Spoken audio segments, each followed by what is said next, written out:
परमात्मा धरा पे आते, शिव परम धाम से आते हैं, शिव परम धाम से आते हैं,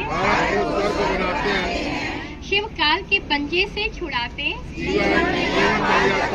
शिव काल के पंजे से छुड़ाते। ओम शांति, ओम शांति, ओम शांति, ओम शांति, ओम शांति। आज जो सही मायने में शिवरात्रि जो मनाई जा रही है, शिवरात्रि कहते हैं, है ना, शिव जयंती कहते हैं। ऐसे तो देखा जाए हमारे हिंदू देवी देवताओं में सभी देवी देवताओं की जयंती मनाई जाती है, लेकिन परमात्मा शिव की रात्रि कहा जाता है, शिवरात्रि है आज। तो वास्तव में भगवान इस धरा पर अवतरित होते हैं, अवतरित होकर संसार में फैली हुई तामसिकता को, तमो प्रधानता को, दुख को, समस्याओं को खींच कर, है ना, हम सबसे लेकर हम वो दुखों को हर कर, है ना, भगवान हमको सुख, शांति और पवित्रता का वर्षा दे रहे हैं। और जहाँ तक शिवरात्रि में शिव और शंकर को जो हम एक समझते हैं, वास्तव में नाम अलग है, नाम अलग है, दोनों के कर्तव्य अलग हैं, दोनों की पर्सनैलिटी अलग अलग है, दोनों के धाम अलग अलग हैं। अगर देखा जाए, शिव का अर्थ ही है कल्याण करना, है ना, शिव कल्याणकारी हैं। शंकर देवता हैं, वो विनाशकारी हैं। शिव के नाम के पीछे या आगे परमात्मा, नाथ, ईश्वर शब्द की उपमा लगती है। कोई भी हमारे यहाँ कोई प्रसंग होता है, प्रोग्राम होता है, पुरोहित क्या कहते हैं? शंकर देवताय नमः, राम देवताय नमः, विष्णु देवताय नमः, लेकिन शिव परमात्माय नमः कहा जाता है। यहाँ पे अगर देखा जाए कि हमेशा शंकर जी को भी क्या कहा जाता है? शंकर जी हमेशा, जब भी हम कहाँ भी देखें, किन्हीं भी मंदिरों में, तो हमेशा ध्यानस्थ मुद्रा में है, ध्यान में मग्न है, और उनके आगे एक छोटी सी शिव पिंडी होती है और हाथ में वो माला फेरते रहते हैं। तो जरूर उनसे भी कोई श्रेष्ठ है, तभी तो वो उनके ध्यान में मगन है, ध्यानस्थ हैं। यानी उनसे श्रेष्ठ जो है वो परमात्मा शिव है। उन शिव परमात्मा पिता की याद में वो ध्यानस्थ हैं, उनकी याद में वो समाये हुए हैं, उनकी याद में वो माला फेर रहे हैं। तो ये दिखाता है कि शंकर से भी ऊंचे वो शिव परमात्मा है। यहाँ पे परमात्मा शिव क्रिएटर हैं और हम सब उनकी क्रिएशन हैं। हमेशा परमात्मा शिव के नाम के आगे त्रिमूर्ति शिव परमात्मा कहते हैं, या एक बहुत सुंदर यादगार मंदिर भी है जिसे त्र्यंबकेश्वर कहते हैं। यानी परमात्मा शिव ने 3 देवताओं की रचना की, ब्रह्मा, विष्णु, महेश।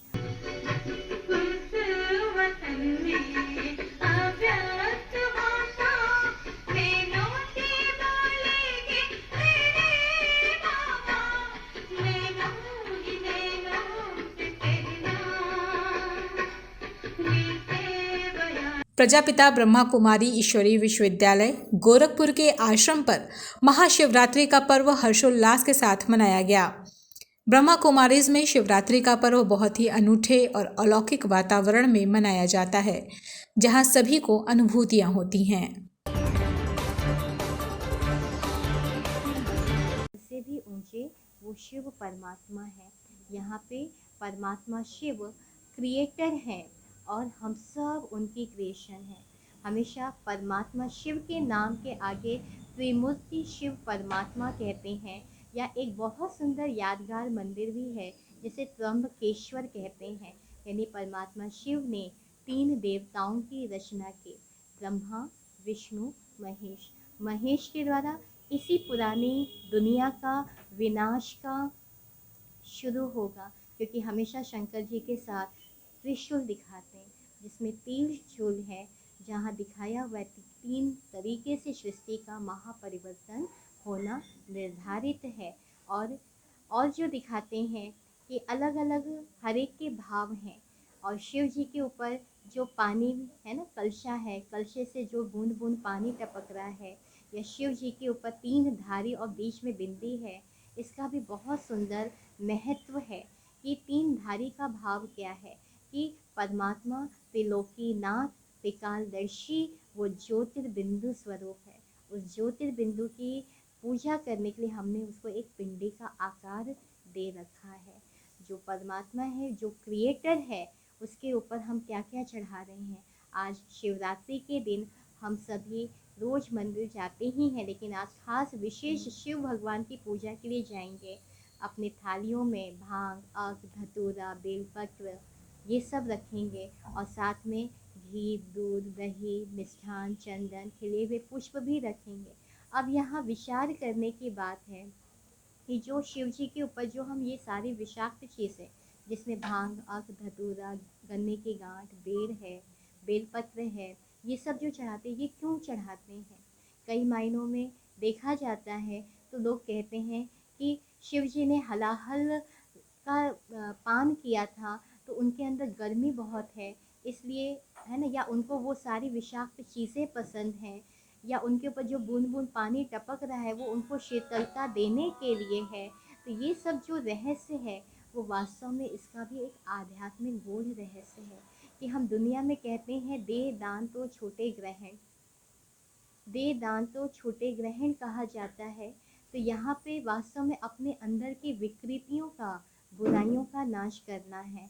अपने अंदर के जो आसुरी स्वभाव है, संस्कार, जिससे कारण हम स्वयं भी दुखी हैं या औरों को भी कहीं ना कहीं जाने अनजाने दुख मिल जाता है, वो उन बुराइयों का, विकृतियों का नाश करना है।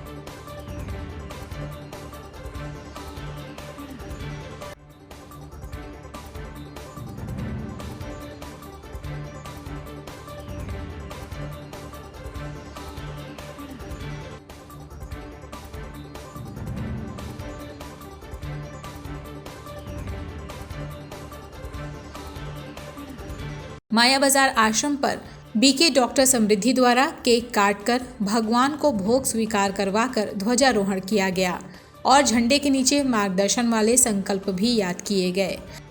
माया से नाता तोड़ लो, माया से नाता तोड़ लो, जब छोड़ेंगे 5 विकार, जब छोड़ेंगे 5 विकार, मन का होगा शिव से योग, मन का होगा शिव से योग, आत्म ज्योति जगाएंगे, आत्म ज्योति जगाएंगे, निराकार शिव ज्योतिर्बिंदु, निराकार वह ज्योतिर्बिंदु, शिव गति से जो धतूरा चढ़ाते, जो कांटे वाला फल है, भगवान ने क्या कहा, कभी किसी के राह में कांटे नहीं बोना, लेकिन कितनों की राहों में कांटे बोकर हम बदले में हम भगवान शिव को वो धतूरे का फल चढ़ा देते हैं। भगवान कहते हैं कभी आपसी वैर नहीं रखना, कितनों से वैर रखकर बेर हम सिंबॉलिक चढ़ा देते हैं। भगवान ने कहा आपसी विश्वसनीयता, मित्रवत रहना, व्यवहार हो तुम्हारा, कितनों से मन की गांठ बांध कर हम बगले में गन्ने की गांठ चढ़ा देते हैं।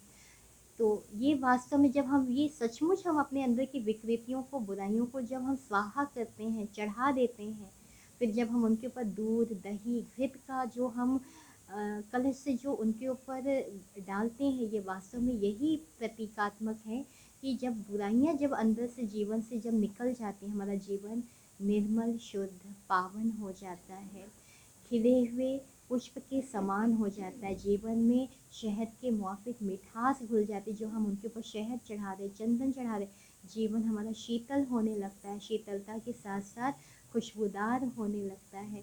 तो ये सब बहुत सुंदर रहस्य। और सबसे बेहतरीन जो एक और रहस्य है कि हम हमेशा उनके ऊपर 3 पत्ते का, जो एक ही डंडे से 3 पत्ते जुड़े हुए होते हैं, वो बेलपत्र भी चढ़ाते हैं। अब इसका क्या प्रतीक होगा, है ना? यहाँ पे देखिए, यहाँ फिर से वही बात हमारे आगे आती है कि भगवान त्रिमूर्ति है, त्रिमूर्ति देवों की रचना करते हैं, ब्रह्मा, विष्णु, शंकर, जिसके प्रतीकात्मक में हम उनके ऊपर बेलपत्र चढ़ाते हैं। यानी वो शिव पिता संसार का, है ना, जगत नियंता, हम सर्व आत्माओं का पिता है। दुनिया में देखिए परिवार होता है, परिवार में भी हेड ऑफ फैमिली, मुखिया एक ही होता है। ऐसे देवी देवताओं के परिवार में भी मुखिया एक होगा। कहते हैं भगवान है ना। भगवान कह रहे हैं, भगवान माने तो किसको माने, तो जो सर्वधर्म मान्य हो, सर्वोच्च हो, सर्वोपरि हो, सर्वज्ञ हो और सर्व गुणों में अनंत हो, तो भगवान उन्हें ही कहा जाएगा जो हर एक कोई उसको स्वीकार करे। हर नाम अलग अलग हैं, भिन्न भिन्न हैं, लेकिन हर कोई उनको एक स्वीकृति दे रहा है।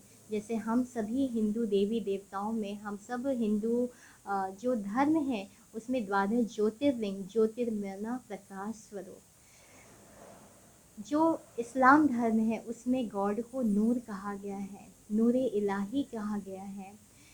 क्रिश्चियन धर्म में क्राइस्ट ने भी क्या कहा, God is light, I am the son of God. आए हैं भगवान धरा पर, स्वर्ग बनाने वाले हैं, आए हैं I am the son of God. Sikh धर्म में गुरु नानक जी ने भी क्या कहा, एक ओंकार सत्य नाम करतार पूरक, निर्भव निर्वैर अकाल मूरत, जिसे कोई काल भी नहीं खा सकता। हमारे साईं बाबा ने भी क्या कहा, सबका मालिक एक है। भारत में देखा जाए तो भारत के चारों ही दिशाओं में शिव पिंडी का बहुत ही मान जान है। देखा जाए उत्तर भारत में अमरनाथ का मंदिर है, पश्चिम भारत में सोमनाथ विश्व का सबसे प्राचीनतम शिव मंदिर है, दक्षिण भारत में रामेश्वरम मंदिर है, फिर अपने उत्तर पूर्व भारत में काशी विश्वनाथ मंदिर है और मध्य भारत में महाकालेश्वर का मंदिर है। तो इन मंदिरों में, है ना, सभी जगह पे शिव पिंडी की शिवलिंग के रूप में पूजा हो रही है। कहाँ भी शंकर लिंग नहीं कहा जाता है। जो परमात्मा शिव के अनेका अनेक नाम हैं, जैसे कहा जाता है पाप कटेश्वर, मुक्तेश्वर, सर्वेश्वर, विशेश्वर, मुक्तिनाथ, केदारनाथ, बद्रीनाथ, तो ये सब जो नाम हैं, जरूर भगवान इस धरा पर आए हैं, आकर वो कर्तव्य किए हैं, तब तो उनके कर्तव्यों के आधार पर वो नाम रखा गया है। तो आखिर वो कब समय होगा जब वो भगवान आया होगा और आकर इस धरा पर अवतरित होकर वो कार्य किया होगा। तो ये वही वर्तमान समय चल रहा है कि इस धरा पर, सृष्टि पर भगवान अवतरित हो चुका है और अवतरित होकर एक श्रेष्ठ विशेष कार्य संपन्न करने के लिए वो पूरा पुरुषार्थ या जन जन का सहयोग ले रहा है। वो कार्य है पतित दुनिया को पावन दुनिया बनाना, पुरानी दुनिया को नई दुनिया में परिवर्तित कर देना। तो जब भगवान आया है, आकर हमको वो पढ़ाई पढ़ा रहा है, पढ़ाकर हम फिर से उस नई दुनिया में जाने योग्य या जाने के अधिकारी बन जाएंगे। कर रहे हैं कि अपने अनादि स्वरूप में स्थित रहे, सर्व समस्याओं का हल करने वाले एकांतवासी भव। विस्तार है, आत्मा का स्वधर्म, सुकर्म, स्वस्वरूप और स्वदेश शांत है। स्वदेश कौन सा? परम धाम, शांति धाम। स्वधर्म उसकी अपनी ओरिजिनलिटी, सुकर्म उसका व्यवहार और उसका। साथ ही साथ यहाँ पर मौजूद मुख्य अतिथि के रूप में उपस्थित थे गोरखपुर विश्वविद्यालय के रक्षा अध्ययन और स्ट्रेटजी विभाग के प्रोफेसर डॉक्टर हर्ष सिन्हा, जिनका सम्मान अंगवस्त्र, बुके और भगवान शिव के ज्ञान संबंधी साहित्य प्रदान कर किया गया।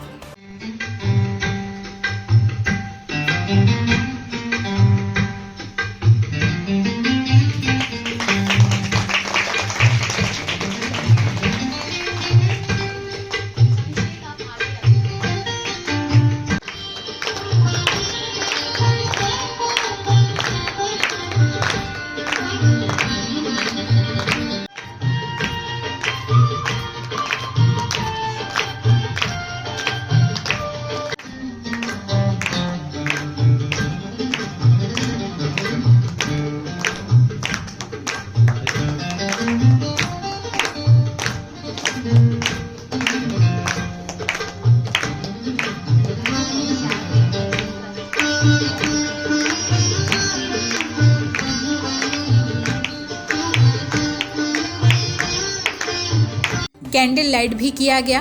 कैंडल लाइट इस यादगार में किया गया कि हमारी आत्मा की ज्योति सदैव इसी भांति जलती रहे। यहाँ पर उपस्थित सभी लोगों का मन आनंद से भरपूर, प्रेम से परिपूर्ण हो गया और सभी ने अलौकिक आनंद का अनुभव किया। मुख्य अतिथि डॉक्टर हर्ष सिन्हा के कुछ अनुभव रहे जो उन्होंने साझा किए। वर्ग में माउंट आबू जाने का एक अवसर बनते बनते रह गया। तो ये सब कुछ मैं मानता हूं कि नियति ने तय कर रखा है बाबा का या परम पिता का, जिसकी चर्चा आदरणीय दीदी कर रही थी। इन सब ने हमारे जीवन की पटकथाएं लिख रखी। इसीलिए आज के दिन को मैं याद रखना चाहता हूं कि जो 25 वर्ष से मेरी परिक्रमा हो रही थी और परिधि के बाहर परिक्रमा हो रही थी, आज मैं इसके भीतर इस आध्यात्मिक यात्रा में प्रवेश कर रहा हूं। मैं आप सबका बहुत बहुत आभार व्यक्त करना चाहता हूं।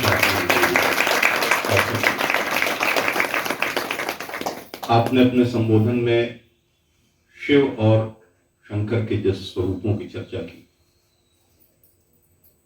मैं एक आध्यात्मिक रुझान वाले परिवार से आता हूं। मेरे पिताजी भी बहुत ही धार्मिक और आध्यात्मिक आस्था रखने वाले व्यक्ति थे, आस्थावान व्यक्ति।